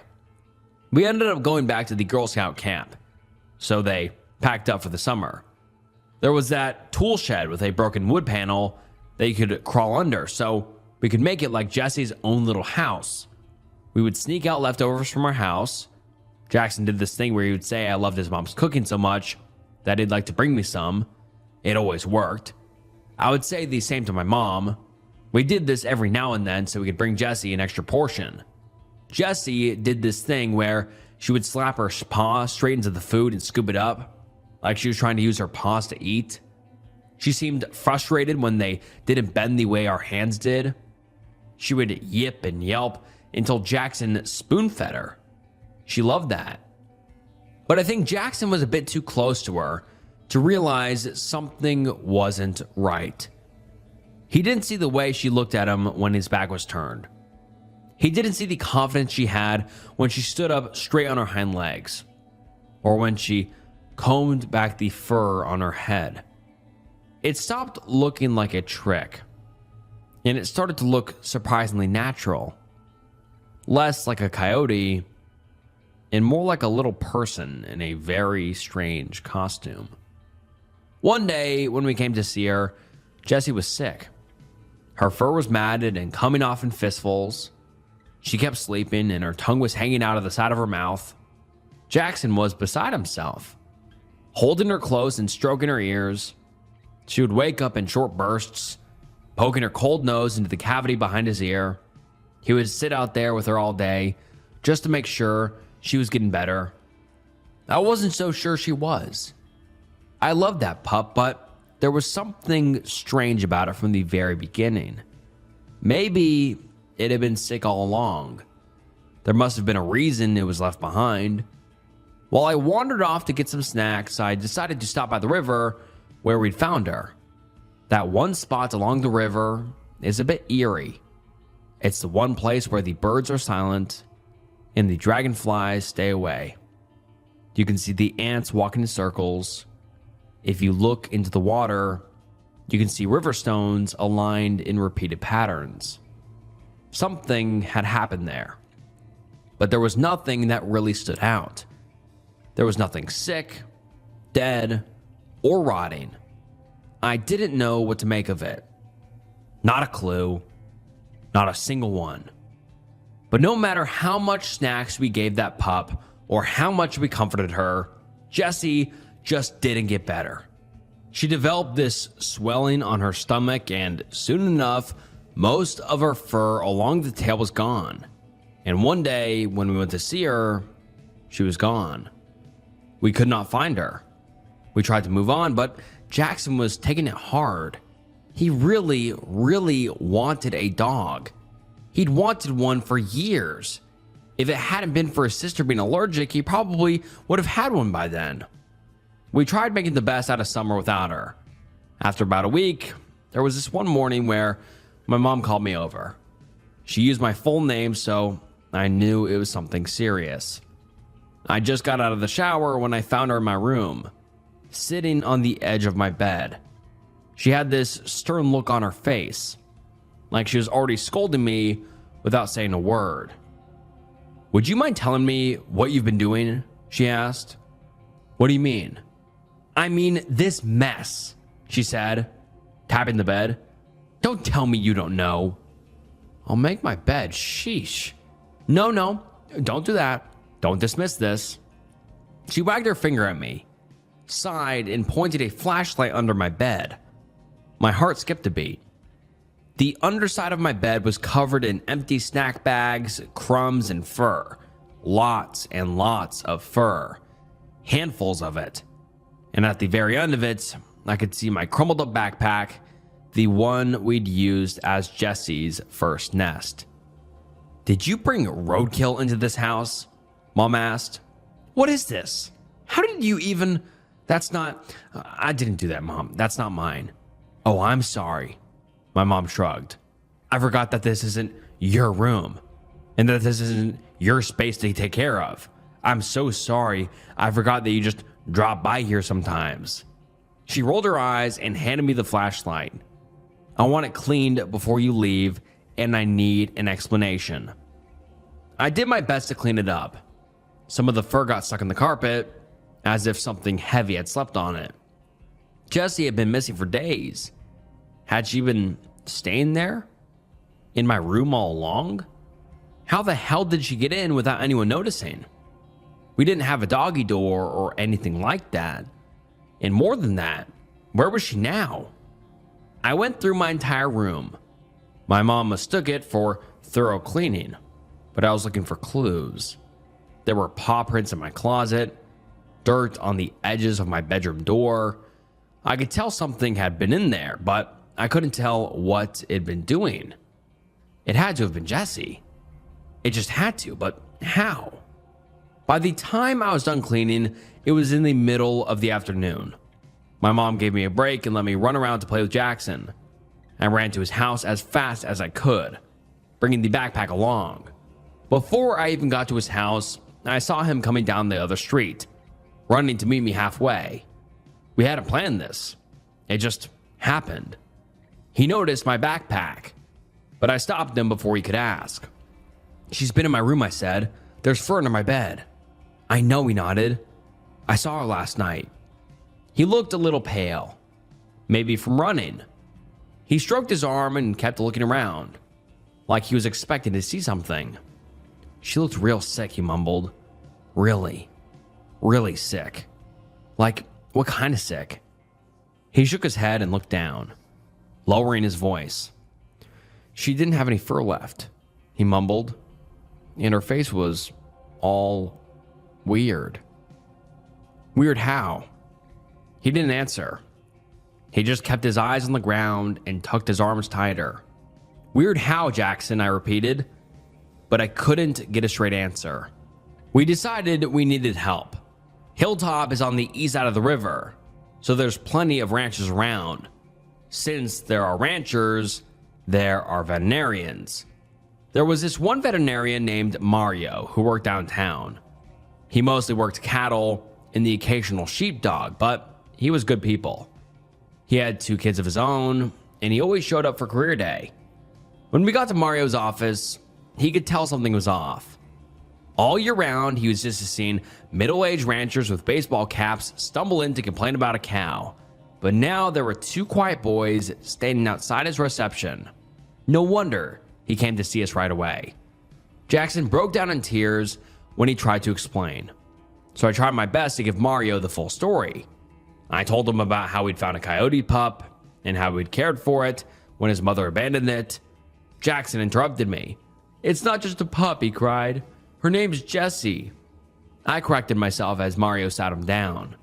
I explained how Jessie was smart and funny and cute, and how we'd given her snacks and somewhere to sleep, but when I started telling him about her getting sick, I could see something changed in his demeanor. Back then, I thought he was just worried about our coyote pup, but looking back at it, he must have thought she was carrying something bad. Something like mange or rabies.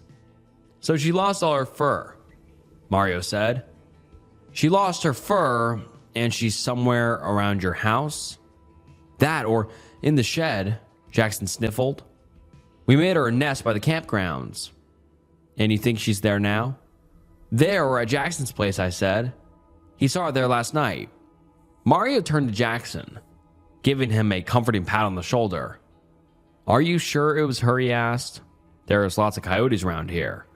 "I'm sure," Jackson mumbled. I recognized her voice. Mario didn't understand what he was saying, but I could tell he was unnerved. He was about to say something, but couldn't get the words right. Instead, he excused himself and hurried to his phone. "I'm gonna need a little help," Mario admitted. "This is not really my wheelhouse." While Jackson and I wanted some medicine to help our friend, Mario had something different in mind. To him, it sounded like a sick animal was developing an unhealthy obsession with 2 local kids.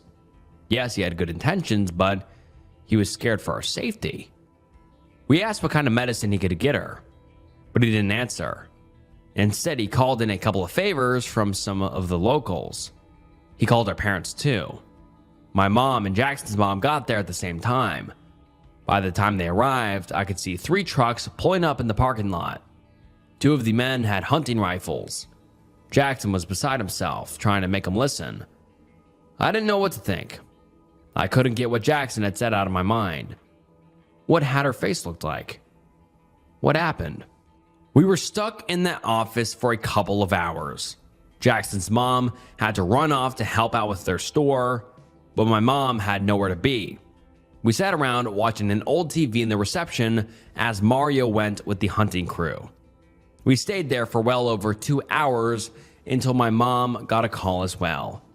She had to go see a banker about something, and my dad was waiting for her signature.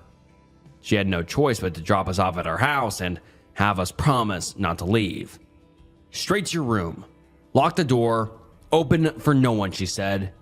"Either of you leave that room and I'm cramming your video games down the garbage disposal." There was no point in arguing. I kept my mouth shut as Jackson and I were ushered back to my place and herded into my room. My mom closed the door and rushed off with her phone glued to her ear. Alone, we just sat there for a while. This was no one's fault, really. Jackson noticed the pile of fur in the trash can. He didn't seem all that surprised.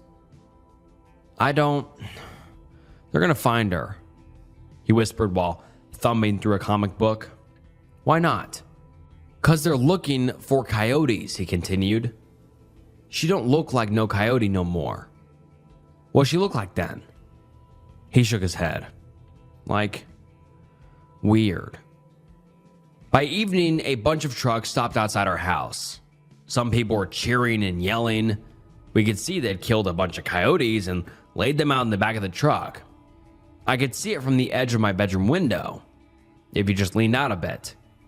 Everyone seemed relaxed about it, cheering and smiling at one another. One of the older men were getting all kinds of attention, clearly showing he was the one who'd killed the most. "You think they got her?" I asked. "She's not in there," Jackson said. "I can tell." "Should we say something?" Do you want to say something? I didn't know. I wanted Jessie to be healthy again, but they weren't going to help her. That much was for sure. But if she was really sick, what could we do? Jackson ended up staying the night for a sleepover. We had hot dogs and french fries, and we got to stay up as long as we wanted playing on the computer. It was nice and all, but our hearts weren't in it. We were scared. If we told them about Jessie, they'd go kill her. And if we didn't, she'd still be out there with God knows what. So we kept our mouths shut and played our games, hoping an answer would pop at us. As the clock crept past midnight, we called it a day. When I came back from brushing my teeth, Jackson was already in his sleeping bag on the floor. I crawled into my bed and put away a couple of comic books. As I said my prayers and closed my eyes, I heard rustling. Looking up, I could see Jackson sitting up, looking out the window. Without a word, I looked the same way and listened. "You hear that?" he whispered. I heard something, but I couldn't put my finger on what. Not a coyote, that was for sure. Not a person either. Not a bird. "What is that?" I asked. "It's talking." I got out of bed and tiptoed to the edge of the window, peering out at a steep angle. There was someone standing in the yard. Someone our size, with long brown hair. "There's someone down there," I gasped. "Does it have a weird face?" I looked back at Jackson, then out the window. They were gone. There were scratches on the front door, like a dog trying to get in. I crawled down to Jackson and sat shoulder to shoulder, armed with nothing but a flashlight. We tried to listen, but it was hard to hear anything over our panting. Another scratch at the front door, then something sprinting down the gravel path of the west side of the house, something creaking as a weight came down on the trellis in the garden, then nothing for a while. The wind was picking up, so it was getting harder to separate the noises. Was that a tap from a branch or someone coming up the stairs? Jackson didn't take any chances. He pulled up a chair and barred the door, just in case. Then he looked up. "You guys have an attic?" he asked. "Yeah," I said. "But we've checked there, no one's up there. But can you get in that way?" I thought about it and bit my lip. I shook my head. "Not unless you climb up the roof or leap about, 10 feet from the tallest tree in the yard." Jackson's eyes went wide. "What if she can do that?" he asked. "What?" I said, "What if she can do that? Can she get in?" We listened closely and held our breaths. There were too many sounds. Jackson hid under the bed as I moved the chair from the door. It banged against the edge of the desk, sending a bolt straight through me. It felt like I'd been shot by a sound. Suddenly, I heard something from upstairs. Something rhythmic. Footsteps? Maybe that's how she got in. There might be a hatch in the attic in my closet. I wasn't going to investigate. Jackson was safe under the bed, and I had to get my parents. I hurried into the hallway and ran all the way to their bedroom. I knocked and tried to open the door, but they locked it. A couple of seconds later, my mom opened, her hair in a tussle. Dad was sleeping soundly. "I think there's someone in the attic," I whispered. "What? Who?" "The coyote." I could see her face relax as her eyes rolled in a tired arc. Then something thumped. We both looked up. Was that a hatch being opened? Mom woke Dad up, and he grabbed a baseball bat from their wardrobe. He took point with Mom right behind him. Dad stepped into my room with the bat ready to swing, but there was no one there. He went in to check the closet. It was open, and the hatch in the ceiling was too. Mom looked out the window. Then I heard a whimper. "Jackson?" I whispered. "She's down here." We all turned to the bed, looking down. "She's down here. With me." I stepped back and got down on one knee. I saw a long face with a canine grin stretching from ear to ear. Human skin with rough brown looking fur hair. big yellow eyes. It curled up next to Jackson, but now she was looking me straight in the eye. She was showing her teeth and salivating, just like she always did before she bit into a tasty treat. She opened her mouth wide, and an awful sound rolled out of her, like the grumbling of an empty stomach. She burped out a couple of syllables at me. Prettiest girl. Maybe she was just happy to see me. I don't know. But something caused her to throw herself out from under that bed. She leapt out with such a force that she slammed into me, knocking me out of the door. My dad got her by the hair and dragged her back as she snarled and yelped. Mom closed the door, screaming at him to hold her down. It was a full minute of these awful noises and screams. Someone yelled in pain, barks and snarls, glass breaking, and something heavy thudding into a thin body. At one point, I thought the door was about to buckle and break. As the sounds calmed, I put my hand on the door. I heard a cough on the other side. I turned the handle as I heard my mom from the other side. She was calm, uncomfortably so. "Don't come in," she said. "Call the police." "But Mom, go downstairs and call the police. Tell them there's been an accident." So I did. The police came, then an ambulance. They had to carry my dad out. Something had bit off 2 of his fingers and clawed out 1 of his eyes. They tried to save it in surgery, but he ended up losing it. Mom got a deep bite across the wrist, but nothing that a couple of stitches couldn't fix. I only saw the aftermath in passing, but my whole room had turned into a bloodbath. Jackson's mom came by later to take care of us. They had to drag him out from under the bed. I never dared to ask him what he saw, and he never had the stomach to tell me. He had stayed under there for the whole thing. The only thing he could say for sure was that Jessie got out. She went through the window. I tried to comfort him the best I could. Maybe it wasn't her, I said. Maybe it was a robber. He shook his head. She still had the hairpin. Looking back at that night, it's been almost 20 years. Life moves on. But my dad still has his scars. Mom does too. But she hides them well. They never understood what happened. They've been telling themselves that it was a wild animal and that it was just too dark to make sense of it, but it's impossible that they still believe that. They must have seen her. But we're just that kind of family who doesn't talk about that kind of thing. We talk about weddings, anniversaries, and birthday presents.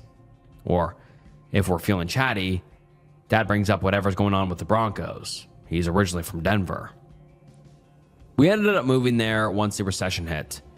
Jackson and I have kept in touch over the years, but our occasional reunions would be delegated to yearly Facebook chats.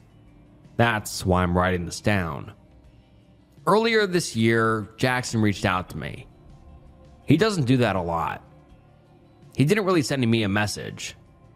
It was just a link to a picture. Last 4th of July, there was a bit of an event in downtown Hilltop. There were dozens of pictures of it, ranging from a chili cook-off to a tractor pull, but one of those pictures stood out more than the others. The second to last picture shows the local pastor and his wife, both holding up a prize ribbon. But if you look closely at the left-hand corner of the frame, you see a woman.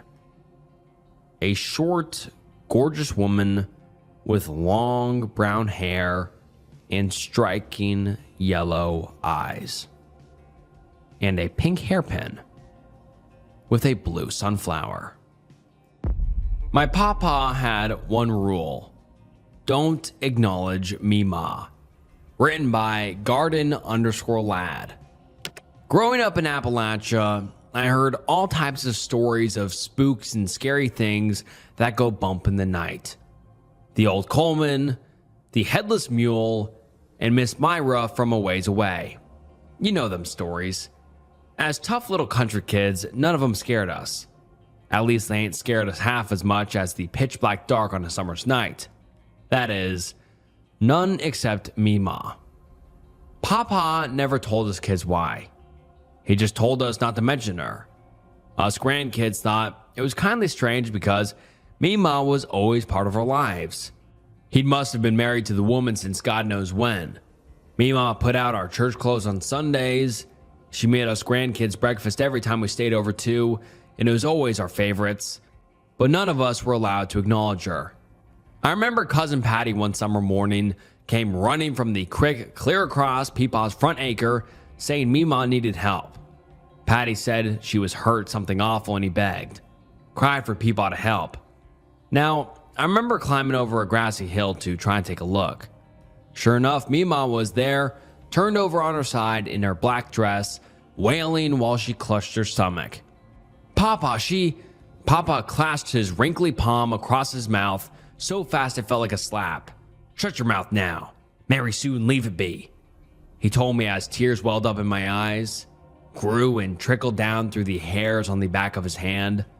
Papa was a gentle man, and surely hadn't treated me like that before. My heart was broken. I used Papa's office phone to call my mom. My mama come and got me from Papa that day after I called her, and I tried to tell her what happened. She gave Papa a look that could kill.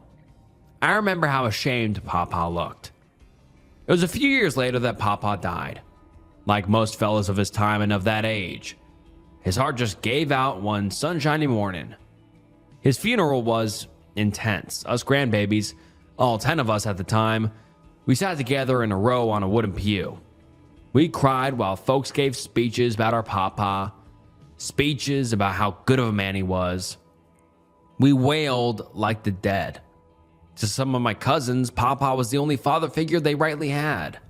They lost the only good man they'd ever known their whole lives, and at such a young age. Their own dad's been lost to shine, the mines, and the typical recklessness men folk tend to get into. Mima sat with us, at the end of her row. She was holding baby Christina in her lap. Christina was just 2 years old, and she surely didn't understand what was going on. But she picked up on the sadness somehow. The finality. Baby Christina was just woeful the whole funeral long, crying into Mima's bosom. Mima never spoke a word. While they put Papa on the ground, they left us grandbabies in a little wooden playpen sort of thing that they had in the rec room of the church. Our moms and dads just left us there. The only one that didn't leave us was Mima. Most of the cousins knew what Papa had taught us, never to acknowledge Mima. Definitely we knew never to speak with her. The little ones like Christina didn't know so well. In a corner of the playpen, Mima crouched onto her knees, her long, sheer black dress draped over her. Baby Christina sat, looking up at her when I decided I had to do something. Tina, baby, come here, baby. Cousin Mary misses you. I waved my hands at her, beckoning sweetly to come and play. I reached in my dress pocket and pulled out some kind of knockoff dollar store Barbie I had with me. I showed her the little blonde doll and waved it at her. Baby Christina's eyes lit up with wonder, and she started wobbling her way across the rug to me. Mima lifted her head, which was covered in what looked like a wedding veil, only black as coal. Her head angled to me and struck me with a cold sensation of fear like I had never felt before. Come play Barbies, Tina. I waggled the doll towards baby Christina once more. Come on, you can pick her pretty dress, baby. Something inside me told me I had to get baby Christina away from Mima in that moment. Baby Christina kept weebling and wobbling to and fro, getting closer. My older cousins Samantha and Jamie joined in. Come on, baby, we all shouted.